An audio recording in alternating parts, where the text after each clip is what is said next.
They're saying there's no audio. No commentator, no game, no host, no runner. Uh-oh. Okay, let's maybe put brakes on that. Oh, we're good now. Somebody's saying we're good. Okay, you can hear? Oops. I didn't mean to do that. Didn't mean to do that. But let's maybe restart that. Alright, 3, 2, 1, let me try that again. Just without the oops. So yeah, if you missed the intro, this is Racodactylus running Shantae the Pirate's Curse for Speedrun Ragnarok 2023. Thanks, everyone.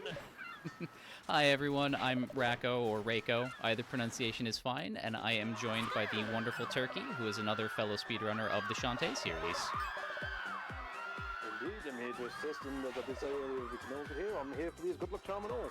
And hopefully that will play in his favour as we roll on. Take 2, Pirate's Curse. First game in the series, comes directly from Risky's event. He's usually a half genie belly dancing hero. She transforms into these animal abilities. But from the end of the last game, she loses her half genie powers and becomes a full human. So we're doing this in pirate mode. So this is basically this game's version of New Game Plus. You start with all of the Pirate Master's equipment. This gives us access to just absolutely blitz through the run, effectively. As we go through just the opening portions, it's pretty much our just getting your feet wet, getting used to a few things. We're looking to get a few gems along the pathway, ideally. If RG favours, we might be able to go for an early player strategy, which saves a good bit of time, not too far from here. Enter this straight transition, we can activate pipe forces. Still line to break this bridge a little bit quicker than normal, and if everything else goes right, we could be carrying this forward to the first opening boss of this run, the Ammo Baron. I'll just give a quick brief rundown of that. The fight should hopefully go a little bit quicker. Unfortunately, he is RNG through one of 3 different factors. You can either charge it, you can either shoot a standard black cannonball, or you can shoot the red cannonball. And the red cannonball we want. Hold on just a sec. I'm gonna turn the game music down a bit because I'm seeing chat say they are having trouble hearing you. So, let's try that. And hopefully that'll help. Sorry about that, chat. Fair enough, about so. Hopefully all goes. Oh, immediate good luck. We'll take that. So all I was going to say was, you can do one of 3 things. You can charge, you can shoot a standard black cannonball, you can shoot a red cannonball, and ideally we want to see the red cannonball because that's the only one that allows us to do offense in. Wow, that was sneaky. So he did a little snipe shot by timing there, forces the red ball to drop. Fortunately, we know after 2 rounds of offense, as long as he's done enough damage, we know we're going into 1 more hit for the finish. Nice start there. Yeah. A little bit of information. We know he can only do 4 charges in any given round. He can only shoot 2 black cannonballs in any given round, and then he's guaranteed to be red. Once you do enough damage in the first 2 rounds, the 3rd round is a guaranteed finish round, and he won't ever charge in phase 3. Yeah, also, just as a heads up, for whatever reason, the volume controls in this game do not affect the screen-clearing blasts when you defeat bosses, so there could be some slightly louder than normal sounds at those points, and that's just a strange way that this game is coded, that the audio is not controlled that way. The Way Forward loves their screen-clearing blasts. Wait, there's something wrong with the coding in this game? I know, hard to believe, right? I know, who would have thought? Yeah, that's the chapter, by the way. So, in terms of the story, we got rid of Alabama. He originally was sold the by the mayor for a box of waxy chocolates. I know, that's very tantalising stuff there. And Shantae's just going back to relax, but she only just realises she doesn't own a bathtub. And introducing villainous Risky Boots has pretty much been the main villain of the series 12. On this occasion, though, she's wondering why we've got one of her men in this little glass tube for experimentation. Shantae is unaware of it. This is what's known as a cackle bat. So, for any percent, we only kill and take out this one cackle bat, as it is purposely something you have to do anyway.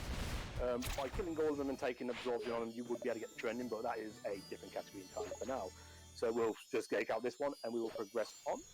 And one thing you will notice Rocco doing pretty much from this point on is one of the main techniques that gets used in the speedrun known as the risky shuffle, which is a technique that we use to basically get the boot charge from the risky boot in much shorter gaps than you're supposed to, by holding one direction or holding left on one of the parts of the D-pad analog and using right and tapping right on the opposite one. it overrides the direction, but it acts as though it's one continuous chain, which actually enables the game to think that you're still just running in one line and actually give you the charge in gaps you're not meant to do so. We are taking a safety save here. Oh wait, no, it's not safety save, a mandatory save, because for whatever reason, WayForward coded it so that we have to save there, which is a nice little means of conveyance. Like, here's what the save points in the game look like, but we have to take that save. And then we get... This is why I wanted Turkey to be commentary, because the item drops from the enemies in this game are random. We don't have any way to manipulate that. But historically, whenever Turkey is watching me play this game, I get some of the best item drop luck. It is amazing. So in terms of being measured, the Scarecrows are very notoriously known to be stingy. We always go for them anyway because there are possible chances for food drops which you can use for a trick as an animation skip. If we happen to get one of them, I'll explain that a little more as and when we go on forward. But they have a chance to drop in Super Pipe Balls and Monster Milk, which are two major items you would love to see, especially in an early part of the run, both of which are notoriously low percent of trans drop. I can't remember what the milk is, but I know the Super Pipe Ball is somewhat a 1% drop. The milk is not too far off of that, so if you're going to milk this early, that's very good. Yeah, that's I've got such a big smile on my face right now. You're welcome. All I can say to that. So there is a thing that you did in the sewers there. So you're supposed to take a long way around and take out each of those snacks. They have a chance of dropping a flesh pop, and you need 3 of them in order to actually give to Bolo to progress the story. What you can actually do is in very tight gaps and only really in 1 or 2 little small spots early before the run is if you get yourself trapped between the ceiling and use your scimitar, you actually, the game registers it as you killing them multiple times, and at most it can do potential 3 kills on 1 enemy. With a 50% chance of a flesh drop pop on each one, it gives you a chance of getting 3 flesh pops just from 1 enemy instead of 1 potential. And as we need 3 between 2 enemies, it's a good shot. Right, so now we've got the map, we can make our way back. Unfortunately, we didn't have enough gems from the RNG early, so we don't get to early flare, which would basically allow us to just flare straight back to the start. However, thanks to this, he's going to be able to have another chance of getting a few more items from the Scarecrows, and probably cause me to blow a gasket if he gets anything good again. But, yeah, hope we see Super Pike Balls or Monster Milks. Yeah, ideally, we would like to see either of them. I mean, depends on what items get dropped off this run can dictate how he may approach the run going forward in terms of item management. He may still take safety options and go for even more items just to make sure everything is going to be set up. He might take certain more risks at certain points. That's the beauty of this game with how the randomness goes. It really isn't a set way of how you approach it. And the items that they drop are, food items are healing items, but then there's also a Monster Milk, which buffs your strength, or I guess Shantae's strength.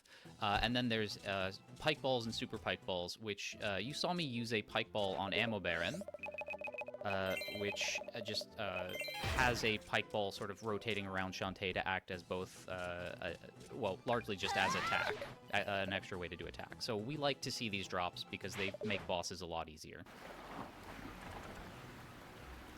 None of that's milks actually do also do a small amount of healing as well in tight spots, but usually it would pretty much just be focused on boss offensive, and it just makes it so it just shrinks it all down. So now we enter the second island of the run, which is our first primary island, Saliva Island. Why is it called Saliva Island? Yosse? I think let the imagination do the talking for the meantime. But for now, we're pretty much looking to just get all the way up to the top and try to find a means to actually find our access point through here and get into the next Den of Evil. A bit more on that story, because as I said, the sign of the dark magic with that cackleback right at the start of the run is a sign of the Pirate Master's return, which is Risky Boots' former captain until she led a mutiny against him. And so they're reluctantly teaming up in order to locate these Dens of Evil where they believe the source of his power is coming from to revive him back.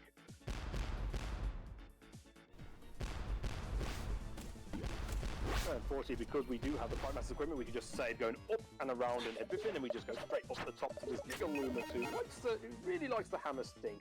That may have just seemed a little random there, but that's actually deliberate. By pausing and pausing 3 times at this point, usually after he takes the ham stink in his nose, he would usually give this blink animation for a few seconds, and this just outright skips it. Well, I don't know. It just does. And this is what is called Saliva Island. We can use the waterworks back on, so yeah. So now we get disgusting, I know. to bathe in Lummox saliva. It's not a nice feeling, quite obviously. I mean, hopefully only Shantae's the only one who has to suffer this fate, and the other two girls will be smart enough not to. Oh my, no! Stop that! Wait, no! Get out of there! Go! Ugh. Ugh. Sorry. Nasty. Right, so unfortunately that gets us the Petrify spell, which enables us to enter the first Den of Evil. It turns out this old man here, his wife was unfortunately petrified and is looking to unpetrify his wife. So his logic is to unpetrify her, we get the Petrify spell, cast Petrify to cancel the Petrify and unpetrify... Oh. Spoiler alert, it did not work. No, they're fine. They're fine, I'm sure they're fine. Perfectly fine. But now we enter the first Den of Evil. Yep. See? Perfectly fine. Just ignore that little nothing to do with this. Sorry, so we're actually going to take a detour straight off the bat. Where Rocco's entering now is actually a secret area in this game, which is a recreation of the very first lab of the original Game Boy Color game of Shantae back in 2002. The beauty of this game, for whatever reason, keys within dungeons are not actually tied to a specific dungeon. It's Keys very will work on Zelda any door. 1 in that regard. Very true on that. So yeah, keys can be used at any door in any dungeon. And there's a particular little dungeon that comes up somewhere in like the 20-30 minute range. That basically by getting these two keys now, you can effectively cut. You spend like an extra 30-40 seconds, 50 seconds here. You'll save about 2 minutes later. That's the whole principle of why we come in here. Plus we get some additional gems, which helps with gem routing and shopping. Ah, shoot. Oh, little early there. But we'll touch on that one a bit more, but now I know you've got something to actually do that with. Right, so now we can actually progress with this Den of Evil. So, this dungeon is... Cool. Well, Okay, this is going to be fun. I am... Turkey, thank you so much for agreeing to be my commentator. I have a feeling that whenever you do a speedrun in a marathon now, I'm going to be forced in commentating. Yep. Hey, are you free tomorrow morning when I'm racing Fonus in Legend of Mana? I don't think you really want me to commentate for again. I have no clue. Just for the good luck. Damn. Well, he's getting some really good luck early now. A little note on there, RNG item-wise. Ideally, you would like to see the RNG item-wise happen more mid-game. That's where some of the major items will really come into play. But getting them early at this point, we're going to give Rocco a couple of blocks. So we could choose to take a bit of a gamble and actually use some of them on these earlier bosses. It doesn't take a great amount of time, but it does in fact save time. Or you can hold on to them, which will negate some of the RNG later on. So that's one of the reasons the game depends on how even the early RNG may not be as important, but it can affect how you alter the run a bit later on. And I'm going to hold off on it. Fair enough. So our first opening boss is Cyclops Man. So what you're supposed to do here is you wait for these platforms to come up. There'll be an eyeball at the side. You shoot the eyeball. You take it down. So fortunately, Pirate Mode you just jump up there, use the scimitar to your advantage. Phase 2, we're going to do more or less the same. We've used the technique that we use on these next in the sewers. We use the same technique here on Cyclops Plan. By getting yourself caught between the eyeball and the ceiling, you effectively act as a buzzsaw and get multiple hits very fast. And just outright destroy them. So I kind of messed it up a little bit at the end there, but not that big a deal. Still a pretty easy boss. Fortunately, we got a stun lock there rather than taking that knockdown in the middle of the fight, which that will become a little. That's actually a technique that's a little more important on the next boss fight. So we'll touch on that when we come. And nicely done. So what you did there was when we were going to mention about what you can take advantage of with food items. So it's an animation skip. So when you collect certain items like keys or maps that aren't like upgradable items, stuff like the house business will not work on. What you could do is you collect the item whilst eating or consuming a food or potion item. It will force the animation of the eating or the food drinking over the animation of the action, which actually cuts the time down by about half. So instead of costing you like 5 to 6 seconds, it saves. You end up spending 2 to 3 seconds on that animation instead. Ready. So Spiderweb Island. What do you say about this? this is the island where all of the other Shantae runners in chat are going to go take a break for about 5 minutes because there's not going to be anything to see at all. We will take advantage of the Pirate Master's gear and pick up this fossil now. So we don't need the fossil for right at this moment, but it is something that we will to have for progression later in the run. So there's another advantage we get with Pirate Master. It saves a couple of loops dealing with certain other segments. But we come up to Run Roddy stop. So in terms of the story, Roddy here's got kind of a gap here. We're just hoping that the spider will just take her away, save us the trouble of having to do this. No, still not happening. I mean, of course, okay, sure, spider, we'll have a word with you later about that.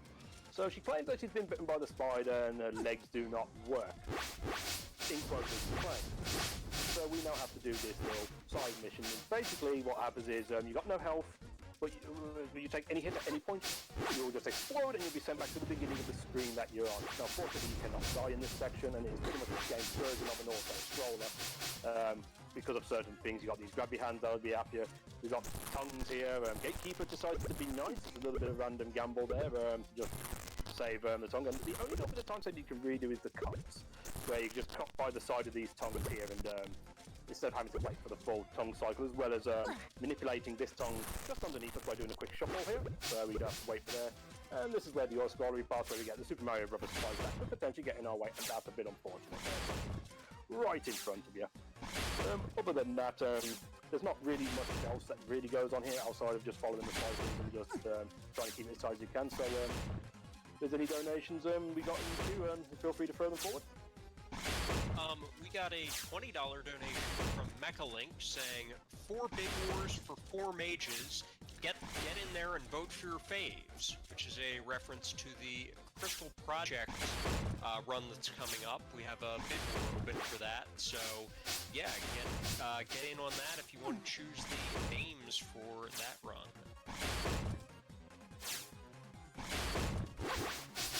And I'll remind everybody that we are benefiting Take This, and Take This's website, takethis.org, has freely available stories of hope from people who are managing their mental health, as well as articles on mental health issues in gaming culture.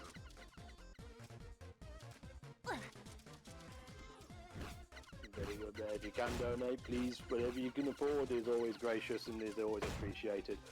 So, a little more information with a run. In that first room, you have these little tombstones, the fake graves.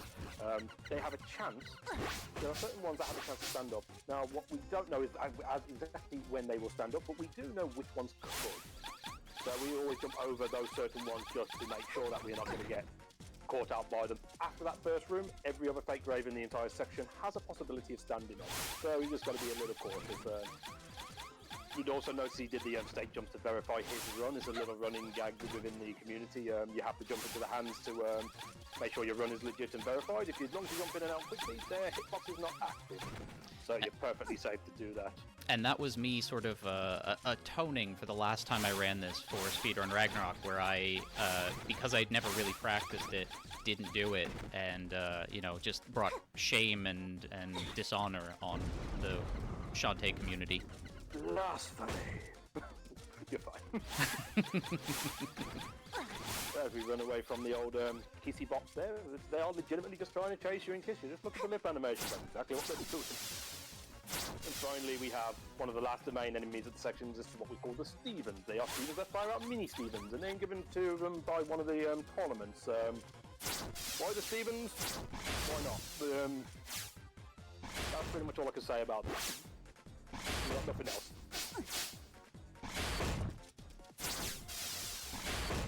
Playing a little safe there. Yeah. There's a little 1 second save there, but you do run the risk of getting caught. And now it's the final room of Run. Pretty much everything that you just had throughout the entire segment was chasing you down, and it's just go forward, dodge, duck, dip, dive, and dodge. Early, I can't remember what year that film got released, but that reference. Why not? Nicely done there, so we've got good enough movement there to be able to bypass that last pillar spike. Then it's just all through, and I believe that was deathless, so nice one. Very lucky at the end there. Those last, the third and second to last pincers, you have to jump in between them, and headstones. You jump in between them, and they can pincer you. And I've been wrecked there a few times, so I got lucky. Just in time. True. And this is where we drop Rollytops off, and we find out she was lying. Never thought we'd see that day. But yeah, Rollytops has a thing of lying. Oh. It's annoying, really. Okay, so moving on, we drop off to Poe here. We picked up the squid all right at the start of the run when we got the flesh box. We can now pass that over to him. This basically fixes his wagon, and we can use this to go back and forth as run is no longer a section you can even enter. So thankfully, we don't need to do that a second time. And now we get the shriveled thing, which is a key item that has a unique property of having the only text box in the game we cannot skip, where it says, "It smells." Just way forward, having a laugh. Yeah, it's very important to them that you know that that smells. Right, so Den of Evil number 2. We instantly give up the short and that gives us entry to Cackle Tower. So the gimmick of Cackle Tower is the main tower is a vertical tower. You're supposed to go through a number of different layways and find switches to access the main generator in the central room, which will access a wind tunnel, which you can then use the hat that you would find in this dungeon to throw it all the way up. And well, this being pirate mode, we don't need any of that. However, we do take a small detour early on, so we do need at least a couple more keys for the route setup. And there is a key we could have got in Dungeon 1 which would have taken a couple of seconds. However, going for this key and enable a couple more skeleton kills, which have opportunities of dropping super fight balls, as well as this fat lady here who has a chance of dropping either a super monster milk, a super fight ball, or a pirate flare. Or she could give us something. So it's a small time loss to have an opportunity at more items, and unfortunately got bad luck there. I'm sorry, it looks like my charm has worn out on you. That's okay. It was just front-loaded charm, that's all. Yeah, it's all gone. What you don't realise is I've replaced myself with an imposter so you don't get the RNG anymore. But that's beside the point. Sorry. Anyway, so once we get there, we can just fly them all the way up, pretty much, making one more small stop to pick up a key. And that will give us the key route setup that we need for a bit later on, plus to open this key. So we'll be basically exiting this dungeon with 2 keys in tow. We'll get one more key in the next little temple when we get to it, and this pretty much means we just go straight to the end, saving several minutes.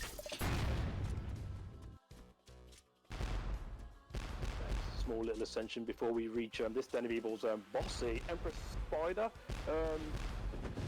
The bosses in general for this run are not the most technical, not the most like crazy over the top, but this is one of the riskiest fights in the run.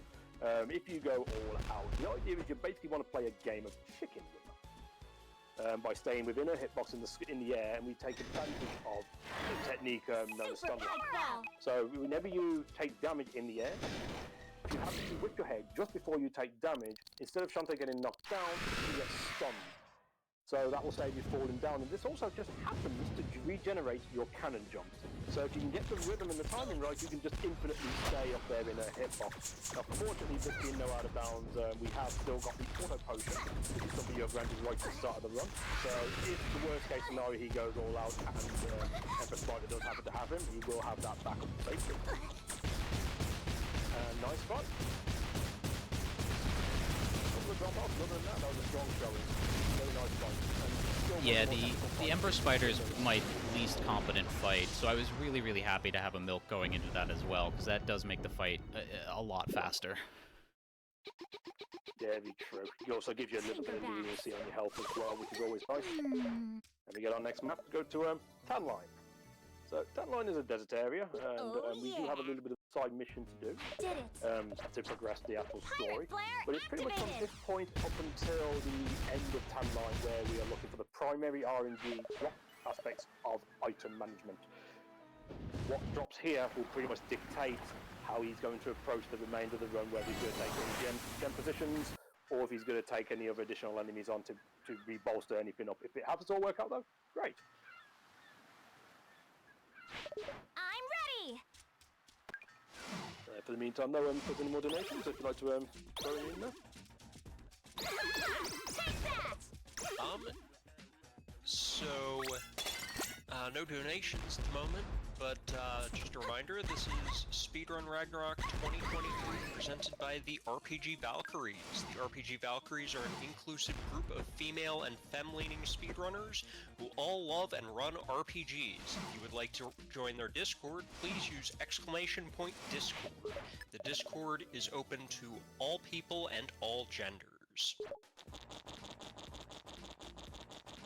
So one thing I did there was to kill an extra Scorpion Gal because they have a pretty decent chance of dropping a Super Monster Milk or a Super Pike Ball. So that was just a little bit of optional safety that I did. And I got lucky with that in that it did drop a Super Monster Milk, which is the most expensive buff item in the game. You didn't get lucky. You got turkey. But I hate the fact that it still works out in your favour like that. So yeah, there's a couple of different ideologies that can go from this point of the run in how you handle your item setups. As he said, they took an additional kill on a Scorp Gal as they have they guarantee to drop either 5 gems, a Super Monster, or a Super Fight Ball every single time. And they're not the most costly of times to actually do a hit on. But it's then whether or not you do some form, if you just skip them outright and go with the items on rail, do you take a hybrid and kill the few on your pathway, or do you just outright just go for all the items at this point? Obviously, he's going to take a bit of a hybrid here, smart decision for a marathon, and it's paid off very well because you get a Monster Milk, that's a 75 gem save. Any potential that drops later in the run. But for the meantime, he's doing a little side quest here. He needs to get into Tanline Temple. So he's having to go back to a few areas to find the sarcophaguses, which all hold a key portrait of coding to be able to access the dungeon. So he's got his first one there from Saliva, and in here, he's getting the second one from Sky's dad, as the parents are visiting Sky and her current fiance, and usually they do hint that there's usually bad things that happen when she introduces them to their parents, and there's a very good sign why straight away he turns them into stone, and yeah. Rip Joe. Nice knowing you, sir. So we're going to take a shop here, and the main thing you want for this shop is pretty much the remaining flares that you're going to need for the remaining parts of your run, which is 5 minimum. And anything else he's got there he could then use for any additional purchases or safeties that he chooses to go. We're taking extra Super Fight Ball, bolsters up his arsenal. That just means that if the RNG doesn't work out for him, he's going to at least have a good setup to play with. So all those players are set up for the run, and if everything goes well for him, he will not need to take an additional shot from this point on. Bubble Shield, nice, and that's one of another key items you want for the final boss. The Bubble Shield is a buff that we haven't mentioned before. It basically makes you immune to damage for a short period of time, so it's really nice. It protects you from any projectiles thrown at you, which when we get to the final boss of the run, which is the main reason for having the Bubble Shield, you'll see.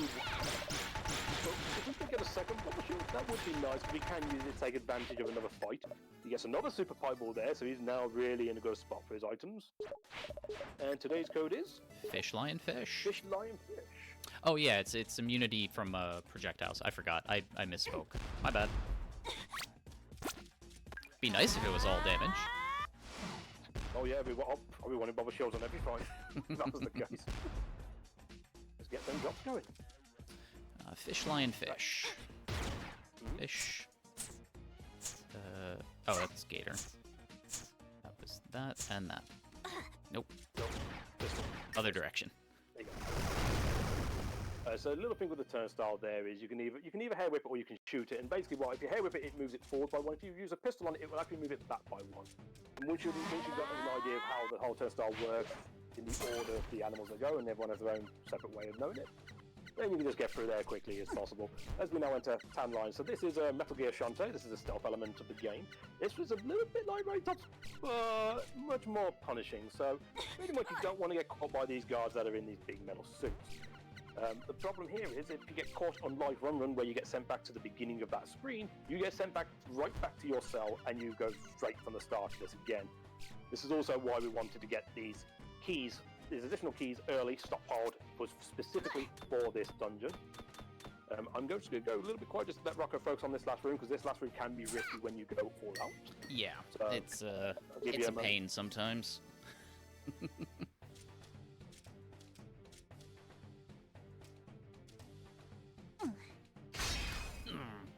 was... Yep. Alright, I'm gonna be Unfortunately, safer this time around. Right, fair enough, and unfortunately that is the punishing aspect of there. Unfortunately went a little bit too far forward. So the shadows is your friend at this point, but when you're going all out at that point, you're pretty much just cutting the fine lines and taking advantage of the armor guard's or the guard's vision. But they kind of suffer from like Metal Gear cone syndrome, but not quite cone. It's even more narrower. So if you're actually above their eye line, you can actually get across them into a shadow without them actually seeing you. And he was trying to get as close to the size he could before, and unfortunately just got a little bit caught. He needs to be pretty tight in to make it to the next shadow line without him actually turning around and catching him straight away when you're going for the all out. Round two. And we'll fall back to the one of the one of the original strategies that we actually used to use in this temple. Oh no, so gonna play super safe. Yeah, super safe.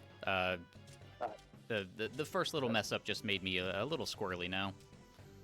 That's fair. I mean, for a marathon run as well, you might have a mistake like that. It makes sense because this is pretty much one of the bigger time loss sections outside of just taking a death without saving or going back to a previous save file. Getting caught in this room, depends on where you get caught, could cost you anywhere between a minute to a minute and 20, effectively. So it's a very punishing section. It is my least favorite section of the speedrun. I'm still going to say run, but I understand. I can understand it, especially if you're on a pace. It's a shame when it happens to you. So this is where the keys come into play from the stockpiling. So normally there's two other sections of the temple that you're supposed to go through where there's not as many guards. You can still get caught and sent back to the start, which can be a pain. Because you need 3 keys to release these 3 women, which you already recognise on your stage. You got Risky Boots, you got Sky, and oh, forbid, could it really be you? Is she here too? I think she is. Oh, hey, Roddy. Oh, yeah. Roddy, who is the only one who's happy to have been caught and made into a mistaken for a princess. I wish we could have just left one key behind, just left it in there, but unfortunately you can't continue without it. So yeah, it'd be easy to just skip out the 2 minutes of this dungeon and just go straight to this point and just release all of them. And, well, the thing is, why are we all caught here? It's a bit weird. These guys have just randomly caught 4 girls and put them in there, and we're apparently thinking we're all the princess. Well, we're not the princess, actually, because, yeah, that's the princess. Just went out for a bit of shopping, and the miracle here is that, for some reason, this group has somehow managed to kidnap 4 girls in the space of 30 minutes. For as forgetful as they are effective kidnappers. They are very optimized. They're good speedrunners.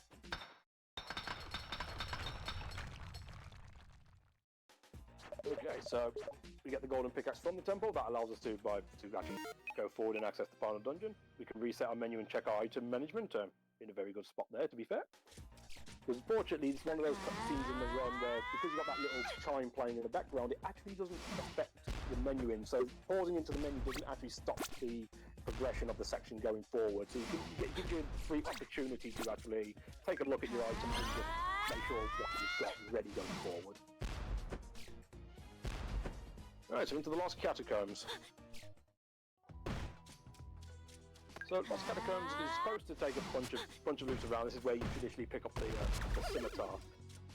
Well, we've got everything, so basically we can just go straight to the squid battle if we want to. Oh, yep, got a drop there, nice. Oh, another milk. Before. Instead, I'm going to take a small detour here. So this, like with the first and second dungeon, there is a difference in options. This key is technically a little bit slower than getting an additional key in one of the last dungeons. However, you get a chance at a drop from the Scorch Guy, which he's right, and he's got the super milk, so he's laughing right now. Very much so. and I'm trying not to let my head explode. Oh my gosh. Come on. You don't need it now. You can stop. Oh. Well, that's how the game gets me back, is Yeah, let's go with the game. I'm not trying to punish you or nothing, I swear. But no. From an RG perspective, obviously, he's got a few more items than he realistically. It's always good to see that the game's been super nice and there's actually. You might want to take a safety heal here. Wow. Oh no, it's automatic on your auto potion, damn. Well, that's the beauty. That is the beauty with the no out of bounds run. You have that auto potion as a backup, just in case. So that was really bad. Nicely. It happens. It can happen, sir. It can happen. Nerves and everything. You never know. Okay, so we have a lockout room here for a couple more items, maybe. Hasn't got any, but I'm not exactly sure where your item management is right now, but I'm pretty sure you've set. Going for one cycle crusher, so this is actually... I didn't get it. 20 correct. No, I think you might be early. Oh no, I got it. Oh no, you got it, right? No. Ah, but I missed the it. momentumless boots. Ah, that's fine. So funny enough, getting that, when he entered the room, he crouched. What he's actually doing, he's actually counting Shantae's butt wiggles, funnily enough. And at the peak of each one, we count to 4, then you do a shuffle to 2 points, and that gives you, and there's a visual for the hair clip that gives you an idea. As we go to Squid Baron. So Squid Baron, he's basically scripted. So we know what he's going to be doing. There's a couple of random elements. So he's always going to bounce off the wall at the start of the fight, and he's always going to do stomps into either left, right, and center in a certain order. Now, depends on where you take him out in phase 1 will determine how you start phase 2. So because Squid Baron didn't do a second charge, what Rocco's going to do is going to intentionally delay and allow him to start charging before he can actually shell open. This skips that 40 hit strip forward more, so he goes straight into the fusion phase. We can pummel even more damage, we can deal more DPS versus how much he can actually deal on. And as such, we can end the fight. Yeah, coming in here with both a Super Monster Milk and a Super Fight Ball is the most advantageous. Squid Baron, if you're coming in with anything less than that, the script is a little, or I guess the strategy is a little different, but you definitely want to come in with at least either a Super Monster Milk or a Super Pike Ball, and sort of the basic version of the other, because otherwise this boss can just take a while. Flare activated. Because I think it's the only boss in the game that heals itself. Yes, that is true. And the problem there is if you go too underhanded into the fight and you don't beat that, you're pretty much in phase 1. You basically the main thing you want to do is beat the phase. If he happens to do that, that can force the script down a little bit and it can be a little bit awkward. And such it could just make the fight go on for so long to the point where you may run out of the actual buffs. Yeah. Also, welcome in Inven and Raiders. Thank you very much. Hope you all had a wonderful stream. And welcome to Shantae and the Pirate's Curse. Any % pirate mode, no out of bounds. So we took a little detour there, not going into Mudbog straight away. We needed the Death Mask to actually be able to access the Village of Lost Souls, which is what he's going to be approaching next. So normally at this point of the run, it depends on how your item management goes, you may take a couple of ideas in mind. So if he was a bit short on milks, he may have been taking out a couple of these beetles on the ground to actually try and get potential milk drops or even a couple of other items potentially. Fortunately, the RNG has been very favourable.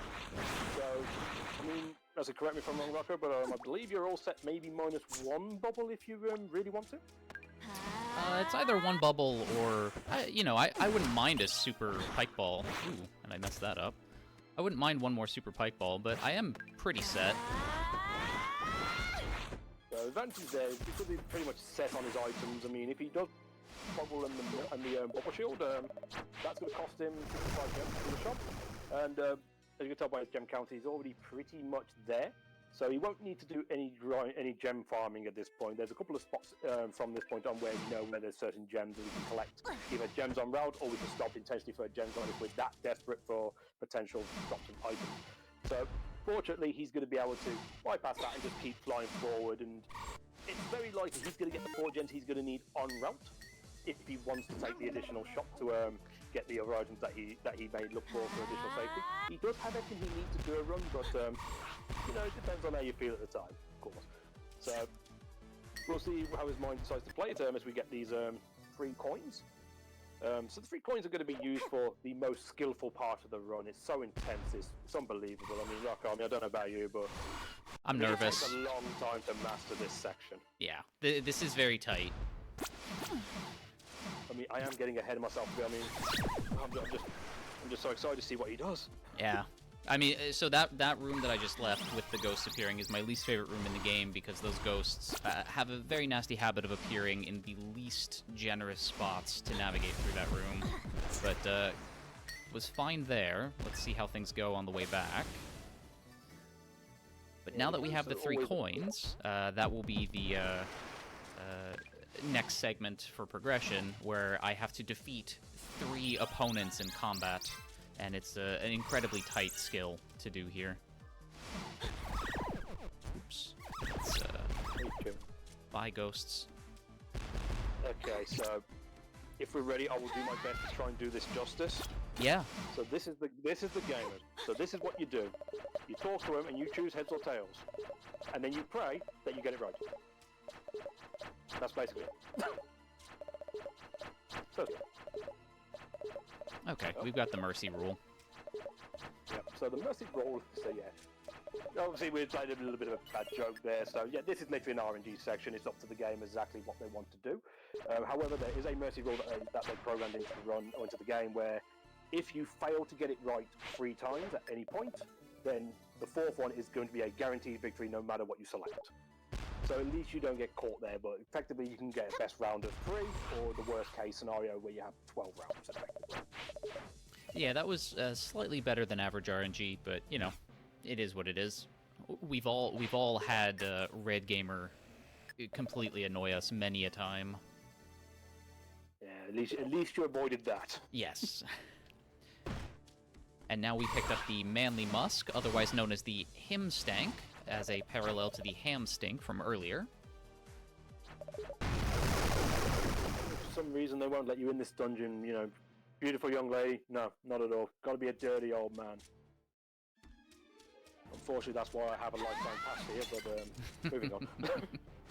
So the Oubliette of Suffering is where you traditionally would get the boots, which is what we've been using pretty much for our entire speed tech going forward. So the funny thing is, as we mentioned earlier, with the Risky Boost being the primary form of transportation, as well as using the trick we call the Risky Boost by shuffling back and forth in spots by using directions, the biggest time save is right here. So basically, all he's going to do is go load this elevator, he's going to use the Risky Shuffle, break this brick, and he's going to go straight to Dagron, who is this boss of this dungeon, and just outright ignores the rest of the dungeon. And So run it's into very, a wall. very much yeah. So Dagron is technically straightforward. All he does is he swoops in from side to side with the fight, and then he takes the battle as it comes. Now, in any given round, in any given fight, in every group of 3 swoops, he will always do 2 long distance maneuvers and 1 short distance maneuver in every 3 loops. So because he went short there, we know for a fact he's going to do 2 long runs at this point, and then it will reset and be random again.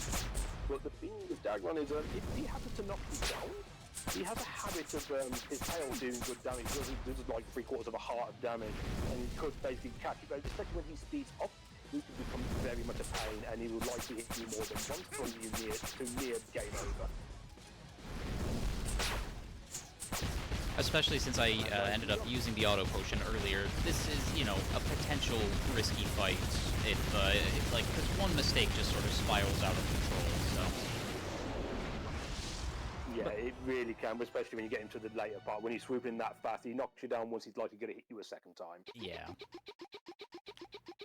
Do we have a minute for a donation here? absolutely. We got $30 from Profness saying, "How's the marathon schedule looking? Would shaving 27 seconds off help?" That is a reference to the half-minute hero incentive to give it a 3-second time limit with the hero tree. So thank you for that, Profness.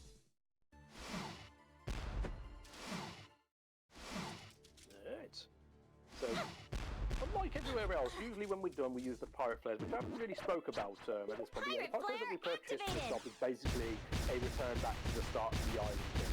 Saves a lot of time for the course of it, but in this case, we can't actually do it from the moment we exit the dungeon, because you can't use flares in anywhere that is classified as an indoor arena. So, because they classify ourselves as indoors, we have to run back out first before we can. And then we get to Frostbite. So, pretty much an icy area. There's a bunch of wolves on here, which Rocco may or may not take them. And hopefully he'll do me one little favour right here, please. Thank you very much. So, bye-bye Barney. Kind of a weird thing in the community. Someone in the community decided to name all the wolves here. First one, Barney. Instant hatred because of Barney the dinosaur. That's kind of where the joke started. But the wolves, like the Scorch Girls, have a guaranteed chance. Well, they have a chance. Sorry, not a guaranteed chance. Sorry, my apologies. They have a chance of dropping a super milk and a super fireball as well, and they go down in 1 hit. So using this chain dashing effect, as it turns out, for every time you kill or hit something in consecutive chain, it reduces the lag per hit to the point where it becomes non-existent. We can take advantage of that to try and get some drops. Unfortunately, chances of these guys dropping items are much slimmer in comparison. So it's not often you will see a drop here, but for the case of about a second and a half, if you're looking for an extra item, it's always worth going for. And from the snowy fields of the ground, as we go further up in the sky, and clear. I'm not sure how weather works, but pretty sure that's not happening. But then again, I'm not exactly bright, so don't take my word for it. So we're going to Propeller Town. So we're just basically manoeuvring up here to progress the story. We met up with the Techno Baron during Frostbite a moment ago, that little green crocodile guy. He's basically mentioned that he's got a new apprentice helping him as they're trying to create this module to be able to fire a cannon off into the palace on behest of the Ammo Baron, who is slowly but surely taking over Scuttletown and turning it into Ammo Town. What I failed to mention is who this apprentice really is, and I'm pretty sure, I mean, given who these guys are, it's got to be someone smart, witty, clever, has to have all the attributes of a brainiac.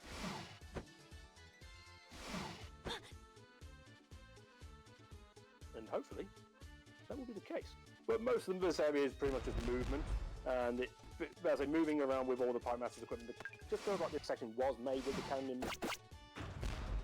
You would not actually have the cannon, so it's good to see that certain level design attributes were taken in mind when they were doing this for both normal and even pirate mode. Oh, by the way, Bolo is the apprentice, and yet he has somehow managed to successfully make the targeting module. And why? Why? And I've decided not to worship the idiot. I gave you good RNG, you should have given me that. Shame. I mean, I can go back if you really want me to. As much as I would love you to, I don't think having a few minutes would be fair. So, we are done there, and we need to just... Basically, we've got to get this targeting module going, but Ammo Baron will not allow any progression until his team is back, which includes a few people, and one of them happens to be Barracuda Joe, who, if you remember, kind of got petrified a little bit. So we need to find a means to bring him back to the world of the living. And who knows about that? Who knows about souls more than the dead?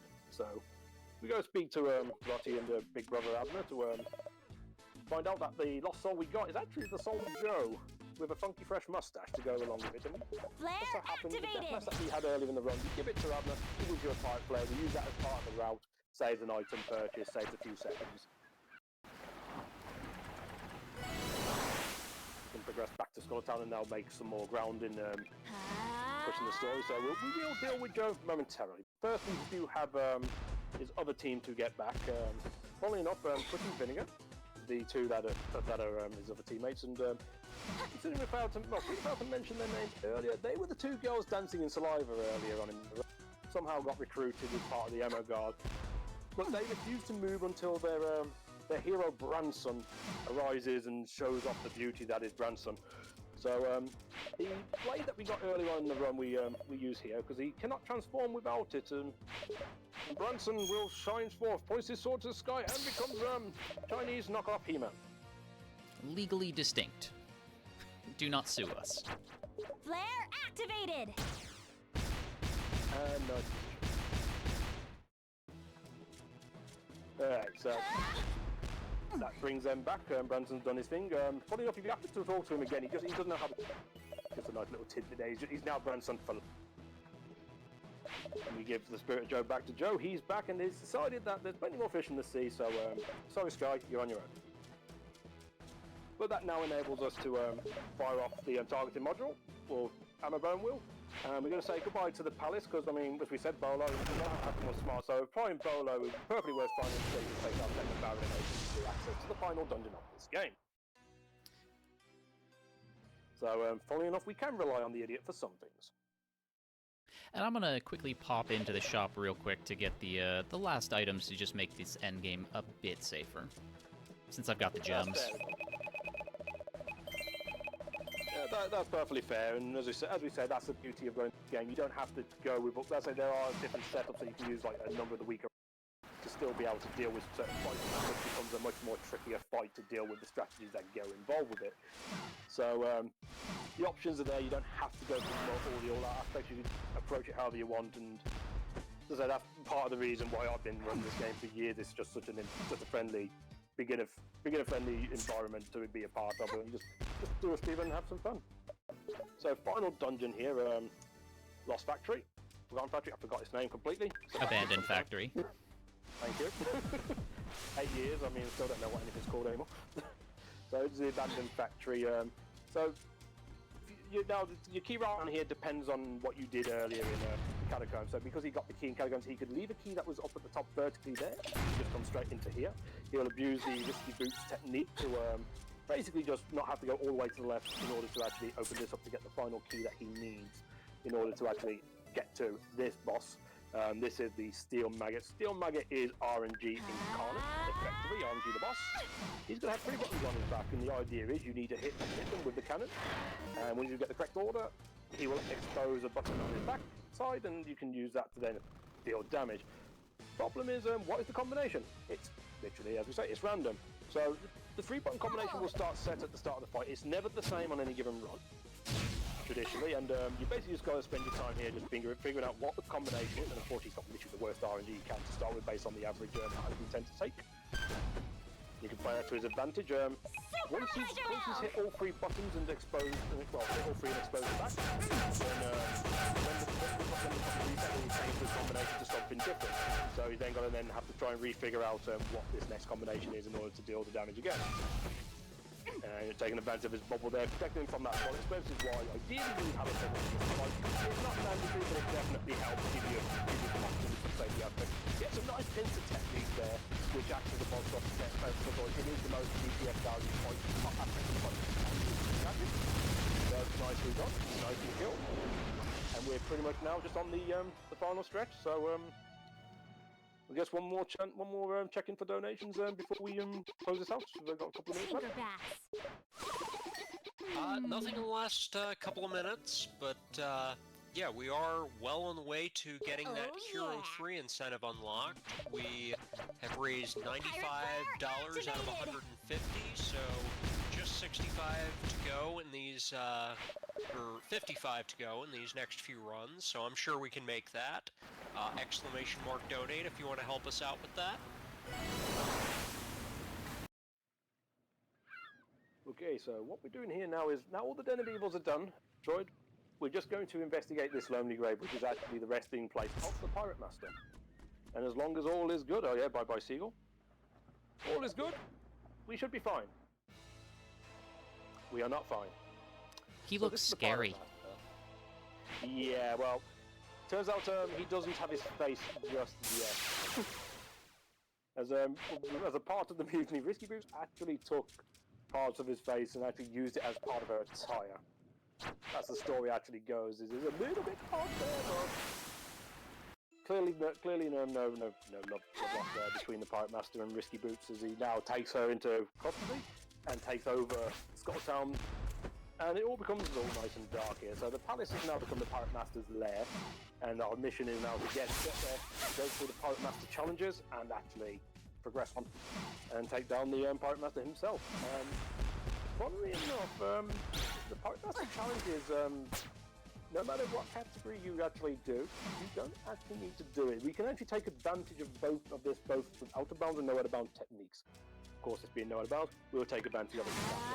So, one of the advantages of the hack ability that we've been using throughout is that when you open it up, for a brief moment, it actually pushes your pixel work or your body tech box slightly up.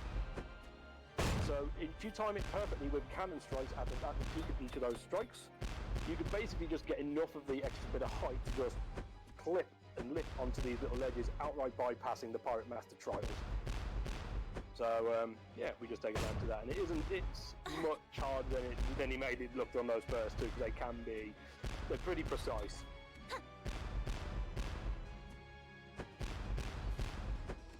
Nicely done. Now that just leaves the Pirate Master, so... And I'm going to take an actual safety save here because I don't have the auto potion, because the Pirate Master hugs hurt an entire heart. Fair enough. So that is a smart choice to make at this point. Not having that auto potion here can be risky. So this is where you want, this is the main part of the bubble. time on Pirate Master will be on the final hit. And I'm so glad I took that safety save, because this has literally never happened to me before, but it has happened to other runners before, where the game crashes randomly if you're playing on PC. Ooh. And that was that's a new the one. best safety save of all time. I have literally never seen it crash there. Shantae and the Pirate's It's Curse. not often this happens, but it can happen, unfortunately. But yeah, just have to get a moment to get it back up and going. And well, fortunate safety save there, just on time. Power up! Alright, so Ball. I'm going to mention with the Pirate Master. The thing with the Pirate Master is why you want the bubble shield. He has a couple of projectiles during the fight, which will do exactly 2 hearts of damage. So if he doesn't have that bubble shield to protect during this fight, he has a chance of being one-shotted to his death. The Pirate Master's body itself can deal damage as well for 1 heart. The final hit of the Pirate Master is where time will be called. Unfortunately, I'll watch the stream for Discord for the meantime, so try and call best can based on the back of the stream. So, Pirate Master can teleport. Will teleport 4 times at the start of the fight. He can go either to the opposite side or into the centre. After those 4, he will go to the opposite side twice and then back into centre after 5 those points. We'll go to the teleport, meaning he'll teleport either side and keep between us for about 4. And that's time. If the fight, yep, fight goes on. Finish off in the centre, and we are good. That is GG. I am so sweaty because of the game crashing and the time on that safety save, because other runners who play on PC have had the game crash while just doing speedrun attempts. I think even occasionally, like super rarely in a marathon, but that is the first time that it's ever happened to me, and I was just sort of gobsmacked that it happened, because I was joking about it earlier with Turkey before the run. And then, of course, it happened, because, as we all know, marathons are when things that never happen. I'm glad you took the safety save, because I have a feeling you would have gone, well, you know, after all the good luck you give me, you finally did the ultimate troll. Imagine that, just the ultimate turkey vengeance. You get all this RG, crash. No, even I'm not that mean. But it is an unfortunate thing with the PC port. As time went on, no one really knows exactly why it is, and it's not really a guaranteed thing that happens to everyone. It just happens sometimes. Fortunately, the console versions are, we'll call them stable. They don't tend to crash in that sense, but who knows what might happen in the future. Yeah, so now that the game is over, I want to thank everybody in the Way Forward speedrunning community. Incredibly welcoming, helpful, super fun group of people, and tons of fun games, including all of the Shantae series. I want to thank the RPG Valkyries for accepting this run. For the marathon.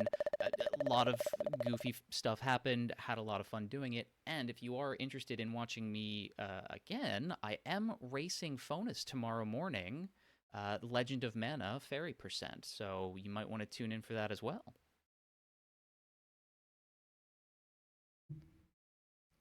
All right, thank you so much.